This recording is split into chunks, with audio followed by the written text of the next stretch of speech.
ଜୟ ଜଗନ୍ନାଥ। ଆସନ୍ତୁ ଜାଣିବା ଆଜିର ପଞ୍ଚାଙ୍ଗ।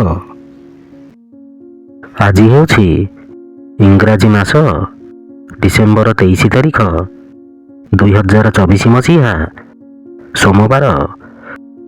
ଆଜି ହେଉଛି ଅଷ୍ଟକା ଶ୍ରାଦ୍ଧ ଓ ସାମନ୍ତ ଚନ୍ଦ୍ରଶେଖର ଜୟନ୍ତୀ। ଓଡ଼ିଆ ମାସ ହେଉଛି ପୌଷ ମାସ। ପକ୍ଷ ହେଉଛି କୃଷ୍ଣ ପକ୍ଷ। ତିଥି ହେଉଛି ଅଷ୍ଟମୀ। ନକ୍ଷତ୍ର ହେଉଛି ଉତ୍ତରା ଫାଲ୍ଗୁନୀ ନକ୍ଷତ୍ର। ଧନୁ ଦିନ 8। ପୁରୀକୁ ସୂର୍ଯ୍ୟୋଦୟ ସମୟ ହେଉଛି 6:21 ଓ ସୂର୍ଯ୍ୟାସ୍ତ ସମୟ ହେଉଛି 5:09। ଜୟ ଜଗନ୍ନାଥ।